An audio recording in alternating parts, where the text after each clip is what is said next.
What's up, everyone? The Falcon and the Winter Soldier, Marvel's newest show. Episode 1 just released on Disney+, so let's take a look.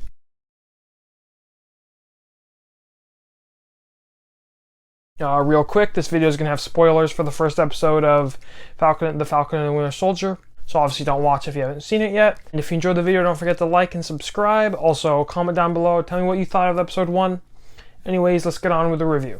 So heading into this show, I was pretty excited for it. It was probably my most excited of the Marvel shows because it just sounds like it promises spy stuff, it promises like espionage, it promises action, and it just, overall the concept sounded pretty cool because Falcon's a good superhero that really just wasn't touched enough and hasn't been touched enough, and I feel like he does deserve to be kind of talked about more. So I was really excited for the core concept of the show heading into it. And I really do like Falcon and Bucky, not only Sebastian Stan and Anthony Mackie, as I think they play them very well, but the heroes themselves are really cool.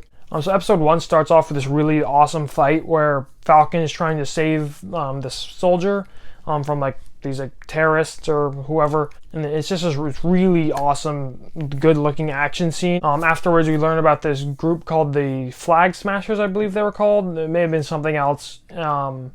And then later we see Falcon and War Machine, I'm trying to blank out on his real name, kind of dealing with the aftermath of Endgame, kind of like the political aftermath and what's happening, and dealing with Captain America leaving and kind of that void that is left with Captain America leaving, or dying, leaving, getting old. Then we have some really good emotional scenes where we see Bucky having nightmares, and he's kind of like, he's having mental troubles with everything that in his past. So he's in therapy, he's talking to his therapist, and then he's like talking to his neighbor or something, some guy that he talks to. He goes out drinking with him, and then he goes on a date with this girl. And these are really my favorite parts of the episode. They were really deep, and it really just shows a different side of Bucky and really a more deep side of the MCU, a more emotional side. Throughout the episode, there's also this plot going on with Sam and his sister, and they run this like fishing company, I think, some form of company, and they're having a hard time paying for it. And it talks about how like superheroes don't get paid anything. And once again, it's focusing more on this human side of the superheroes. That's kind of been a theme throughout episode 1. We get a little more info on the Face Smashers. They attack this like new character. He gets in like a fight with them, as he like, pretends to join them. Then they beat him up. And I don't know that character's name though. Anyways, then there's another Bucky scene, like he said, where he was on a date, and then we really get to see like the consequences of some of his actions and his guilt that he's feeling, and it just really helps you understand where he's coming from. And then the last scene of the episode shows the US government, I believe. They were introducing a new Captain America to kind of fill this void, like I mentioned earlier, another theme throughout the episode. Introduced this new Captain America. We don't know who he is. I don't think we're supposed to know who he is. But we'll see how that plays out in the future. So I'll say this once again, the main themes of this episode were the human side of the superheroes, kind of the more emotional side. You know, they're not just these big superheroes who fight bad guys. They're, you know, they're human too, or most of them are human, not all of them are. And also really focused on the superheroes and really everybody dealing with the results of Endgame. And I'm glad it's exploring that concept because I think that's a pretty like good concept to explore, I guess. Like if half the world died and then suddenly came back a few years later, there would be a lot of problems.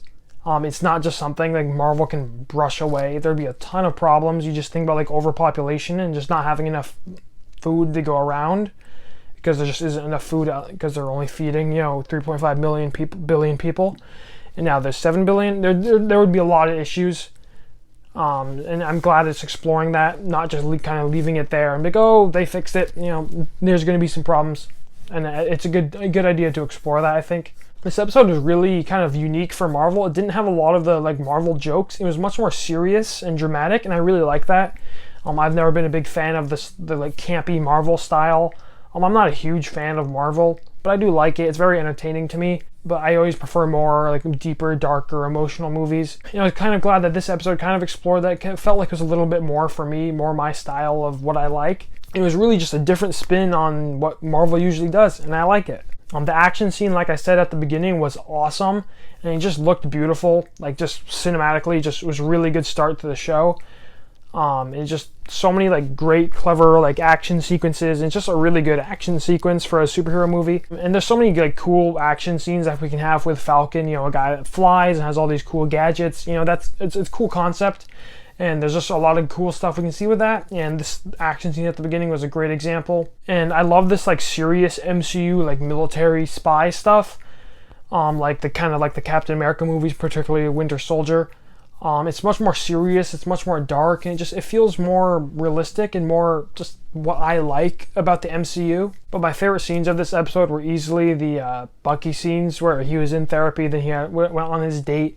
They're very emotional and they're very deep and just really well thought out, and like it made sense. Like you can understand why he's having these problems because you understand everything he's been through because we've really seen everything he's been through. And it was really well done.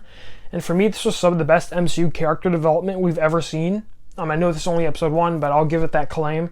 And I really didn't mind that this episode didn't have lots of action and explosions, because really all I needed was these great scenes. Those were the best scenes of the episode, because they were so well thought out and so well done by Marvel. And overall, this was just a great start for the show, and I'm definitely excited for episode 2 next week.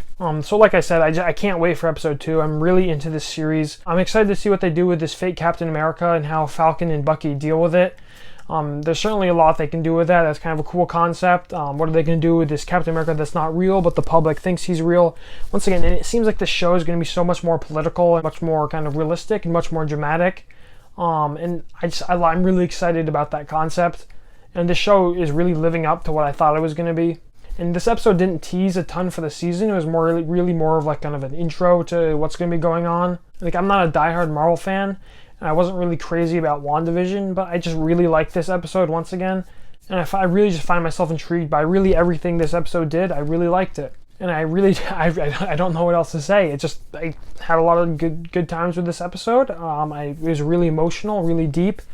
And I can't wait to see what they do next. I was surprised by how much MCU kind of pushed this drama side of the and more realistic side of Marvel and this more human side of it. And I like that a lot. It's one of the reasons I love the Spider-Man movies, the Sam Raimi Spider-Man movies so much, because they really humanize Spider-Man, Peter Parker. And that's certainly something Marvel could use more of. Not just these big superhero fights, they're humans too, and let's kind of see more of that, more of the alter ego stuff. So I'm definitely excited for next week's episode to really just see how it evolves the show. Like I said, we just didn't get a lot in this episode. It was more of an intro, more of an origin to what's going to be happening. But overall, I just really enjoyed this episode. I've said that a lot, but I'm really surprised about it. So that will do it for my review of this episode. I'm not going to grade it. I'll grade the show at the end of the season. I don't think it's fair to grade individual episodes. And if you enjoyed the video, don't forget to like and subscribe. Also, leave a comment down below. Let me know what you thought of the Falcon and the Winter Soldier. It was definitely, I definitely liked it. Let me know what you thought about it. Anyways, thanks for watching and have a great day.